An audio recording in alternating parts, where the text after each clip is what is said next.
G'day guys, it's Rich Hungerford from Bushville, Australia again. Hope you're having a good day wherever you are. Today I'm going to talk to you about silent field signals. We use silent field signals particularly in the tracking world because we want to be able to move through the bush or any environment they're actually having to move through and do so quietly. Why quiet? If we're quiet, we're acting as a receptor, an antenna for the bush, the wildlife and everything around me.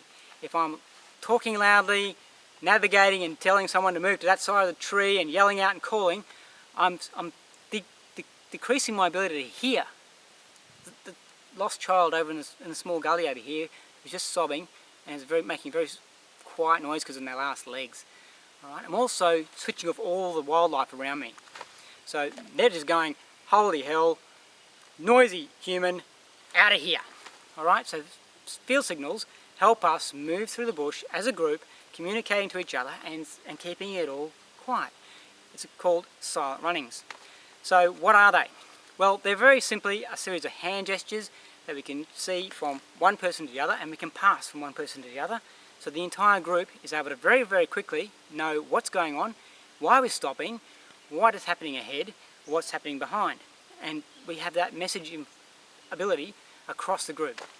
All right, it predated SMS, and this is the way that we're now trying to get people to move through the bush so they can get more enjoyment out of it. If they're doing search and rescue tracking type stuff, they're also fully utilising their senses, and that's incredibly important when you're out here. So, first one that we'll quickly cover is simply come to me. And it's just one hand placed on top of the head. Now, if you're a soldier, you're going to have your rifle or your firearm in your right hand, so we generally do things with the left hand. Hey, I'm a civilian now, doesn't matter. So, left or right hand, your choice, depending on what you've got in your hand, and this is simply come to me. Now, that just simply means whoever I'm gesturing to, and I use facial expression and my direction of looking to actually focus who that message is intended for a lot of the time. Okay, so come to me. I can also point, you, come to me. Okay. Hurry up, or slowly, slow down. Okay. For the guys at the back, if they're not involved in what we're going to have a talk about, so we can simply say to them, stop, sit down, 10 minutes, drink break. How easy is that? I haven't had to say a word. Okay? Everyone knows exactly what's going on, and we're all sitting, scanning out, watching our arcs to make sure we know what's going on around us. Easy?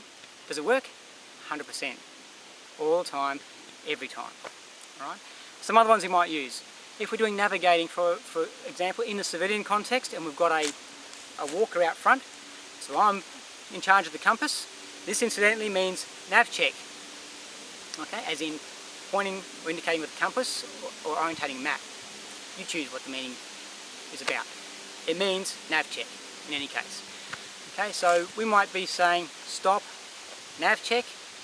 I'll have a walker out the front and go, Sst. So I attract his attention with a subtle sound like, oh, he's tuned into listening for that, so he turns and looks back for me if he's not already doing that all the time anyway. And then he turns, I go nav check, and I might say stop, or come to me, or have a recce, have a look out that way. And I might tell the other guys in the group, each of them, point to them in turn and go, you watch that way, you watch that way, you watch that way. So I can get people to look in certain directions for me. That generally means from where they are, they're looking up.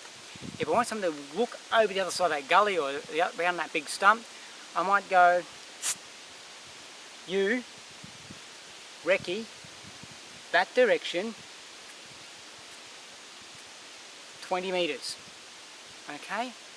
And to him, that means walk out there 20 metres, have a look on what's at the ground over that side, and he'll come back and, as he's moving back to his position, say, Rich, there's a gully over there, it's moving, it runs east to west.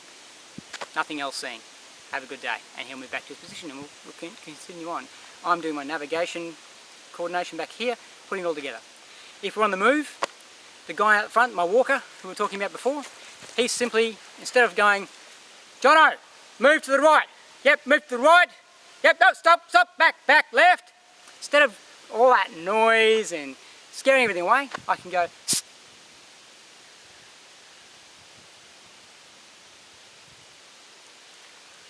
which means make that your line. Okay, so I've moved Jono to the right. Keep moving, keep moving, keep moving, keep moving, stop.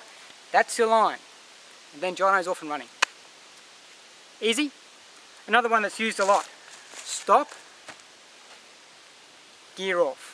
Which means either you're going to stop and rest or we're going to stop and make camp. Okay. This is one of the things we use for either, well, depending on what arm of the services you're in, this can mean anything from a helicopter to we're making camp here. Opposite is turn around or we're making camp here. Very contextualised, and depends on what your background is. But come up with a universal symbol that works for you. Simple as that. And if you're involved in a search and rescue team, you're getting that ability to communicate integrally, quietly. Very, very important. There's a quick introduction, guys. There's a whole raft of different signals you can use. There's a few basic ones. I hope they're of use to you. Try them out. Teach them to your kids. They'll have a ball going through that process. And whatever you're doing, get outside, get out in the bush, enjoy it.